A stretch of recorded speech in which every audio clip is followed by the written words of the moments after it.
Hello and namaste, this is Gary Gomes. I'm talking to you from Greater New Bedford Cable Television, and I'm talking to you today about Vedic astrology, or astrology in general, as I have been over the past few weeks. We're going to be hitting some interesting astrological events over the next few months. I'm just doing this to prepare people for these events. I wouldn't...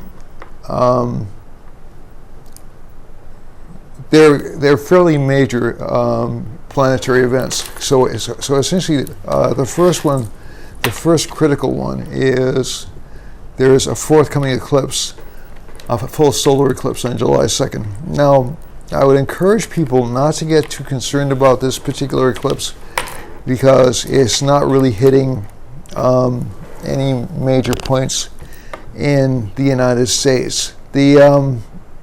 So it doesn't mean it won't be hitting other points in the world, but it's not really going to be hitting significant points of impact, at least here in this country.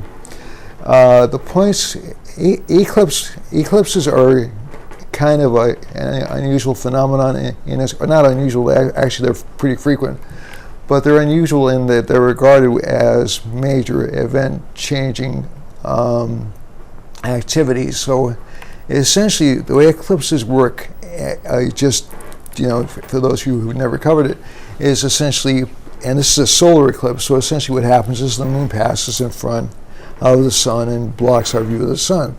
So that's actually a relatively, it's sort of like a normal course of action. And the moon just happens to be the right size and the right distance from the Earth to cover the entire disk of the sun. So if anybody has ever been in an eclipse or seen it, everything seems to get, especially a solar eclipse, everything seems to get dark and very still. So there's a sense that the life force is being cut off by animals, by even by people. So there's a natural awe and fear, for lack of a better word. And the planets that cause this, at least in Vedic astrology, are associated with fear, phobias, terrors, anxiety, all those kinds of things. They're also associated with great opportunities, and I'll explain that part later on, because actually eclipses are supposed to be changeable events. There's also something else I'd like to mention, and we'll talk about that a little bit later, and that is these nodes called Rahu and Ketu actually pause at certain points according to certain measurements and move forward. So they go backwards in the natural zodiac, and they pause and move forward just a little bit for brief periods of time. We had one such event between June 19th and June 25th. And that actually, as you may recall from watching the news, there were some very interesting things that happened during that particular event. But the areas that should be cautious during the eclipse, because eclipses can cause a variety of bad activities, and especially since Mars is a little bit weak by transit right now. Mars moved into Cancer in the Vedic system along with Mercury, and Saturn is with Ketu. Those are two really disruptive planets. I was reading in the news lately that California was experiencing something like waves of minor earthquakes. And interestingly enough, one of the lines associated with the eclipse is really just right off the coast of California, or it goes right through it. So essentially, that part of the world is going to be a little bit vulnerable. Western United States, northwestern Canada, and excuse me while I'm looking at this map, while I'm talking to you. Also, places in Mexico, although not Mexico City itself, will be prone to some kinds of negative activity.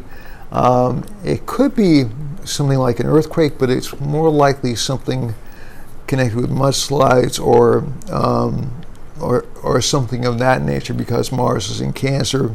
It could even be some minor volcanic activity. The other thing that you want to look for is right off the coast of Brazil. There's a Saturn and Rahu line, and that can give shipping problems. So there may be, and that line goes all the way up through basically the Canary Islands,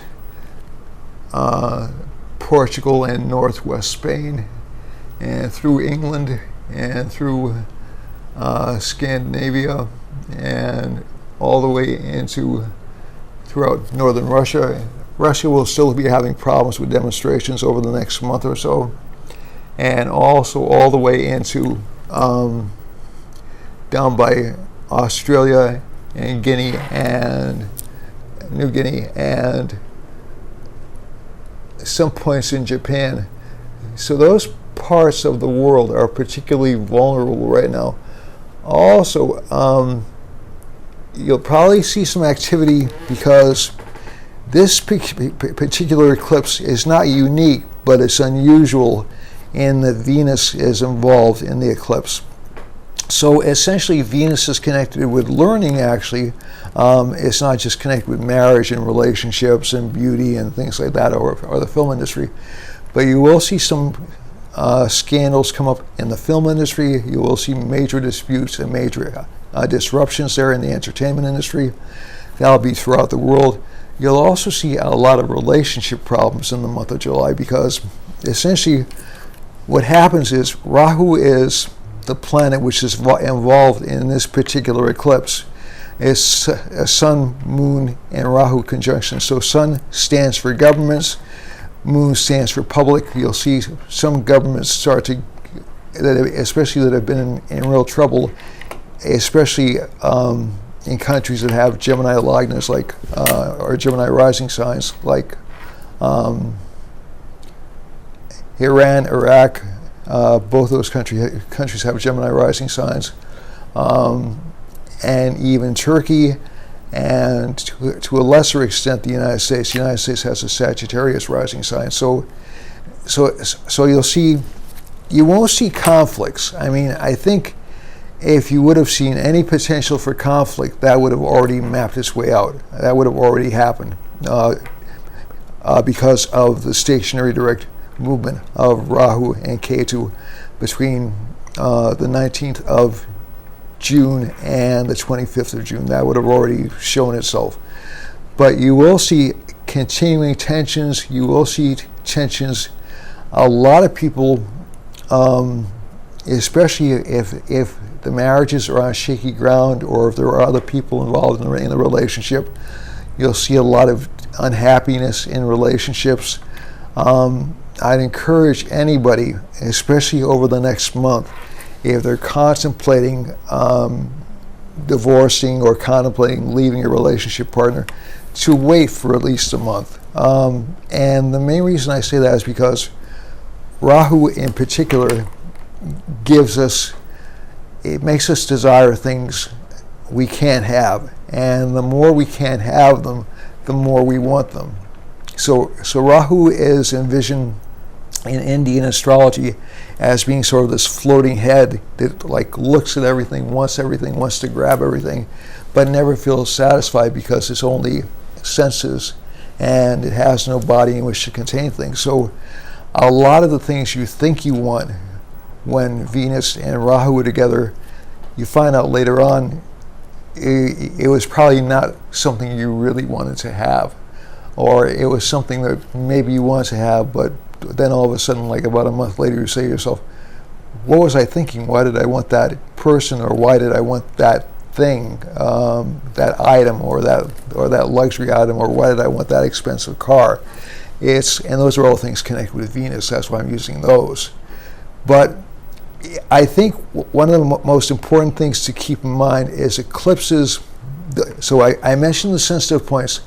That does not mean a natural catastrophe or a war or any kind of a conflict is going to break out in those places. It means those places are vulnerable to problems or issues. So I think astrologers in general have to be very careful about what they're predicting, because these are only proclivities in the chart. There are some proclivities which are much stronger than others. So let's say if I go outside and I don't look both ways and I cross the street against the light, there's a much stronger proclivity for me to get hit by a car than if I look both ways, pay attention to the traffic lights, and just be careful. However, there are times when you're traveling down the road and you'll get into an accident and you've done everything right. So those are essentially, so certain parts of the world, like I said, those are the countries I mentioned. As a matter of fact, a lot of the England in particular is going to have some problems, I think, over the next month or so. Spain, and a lot actually even in Western Africa. And we already had some problems in Central Africa. And even in Toronto, where there are no lines, I mean, there are virtually no planetary lines. We had shooting in Toronto about a week and a half ago. So there are absolutely no planetary lines involved in Toronto. So those are only general indicators that we look at in charts. There is, so just in terms of general indicators, even aside from the eclipse. So we already know about relationships. Relationships will be challenging for most people over the next month. So that's a given. Confidence, feelings of being deprived of something you deserve, or not being satisfied with your life. That's a sun-moon conjunction that causes an eclipse. It can fuzzy thinking up. So again, watch both ways when you're going outside. Mars just entered Cancer, where it's really not all that strong. Mars is the sign in which Cancer is a sign in which Mars is the weakest. So you'll have people trying to prove how strong they are or how invulnerable they are. So you'll have a lot of politicians like doing conventional saber rattling. You know, they're looking for conflicts, or they're looking to prove they're tougher. This will go on for another couple of months. And Mercury's also in that sign right now, which means that you'll have people lying about factual events. You know, so I don't really believe much of what I see right now in the media currently. It doesn't mean perpetually, but for this past month and the coming month, you're going to see a lot of alarm, a lot of alarmist talk, a lot of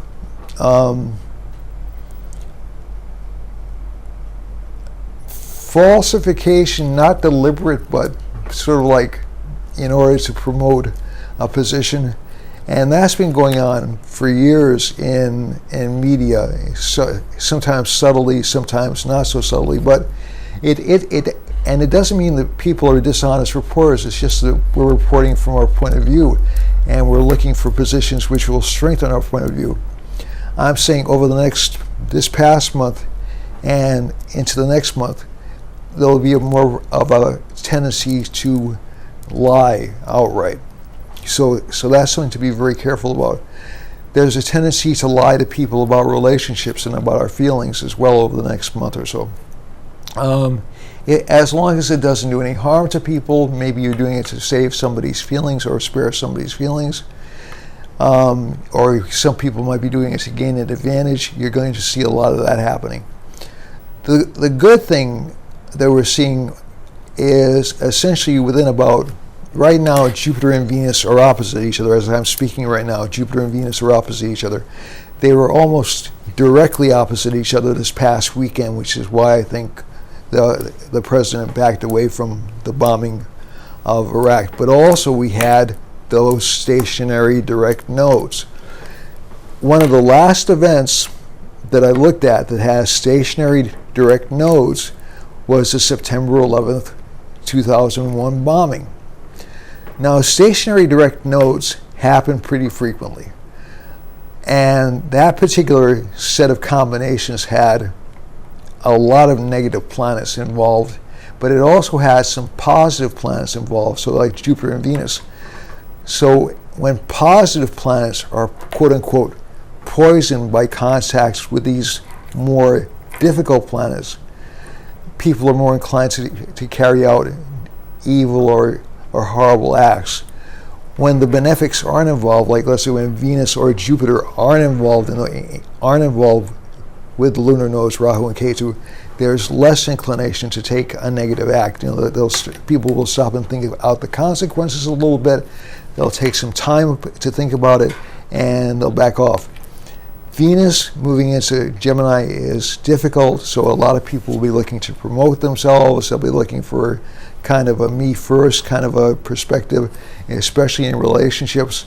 But that'll pass within about a month, and then Jupiter will aspect Venus once again. So it's really this next month which will be the most difficult of the summertime. And as we move into the fall, so Jupiter's not going anywhere for a while. Jupiter's staying in Scorpio for the next few months. So that should be fine. Saturn is definitely not going anywhere for a while. Saturn's going to be staying in Sagittarius for the next year or so, at least in the Vedic system. Rahu is not leaving anytime soon. Ketu is not leaving anytime soon. But there will be a gradual separation. So right now, Saturn is sort of chasing Ketu. Saturn moves more slowly than Ketu, so you're not going to see any catch up with Ketu at all. But Saturn's retrograde and Ketu is naturally retrograde. So when you have this kind of a pattern occurring, Ketu will slowly but surely start to separate from Saturn, and Saturn will slowly but surely start to move away from its aspect on Rahu. So that's something to look forward to. Also, by the end of the summertime, so Saturn and Ketu will be pretty much start separating. Saturn will go direct in August. You'll start to see a lot of activity. So a lot of debts or obligations that had been delayed or deferred will come due in August. That's one of the negative parts about Saturn going direct, but at least you'll know about it in advance. And one of the positive things is it'll stop chasing Ketu, so it will essentially stop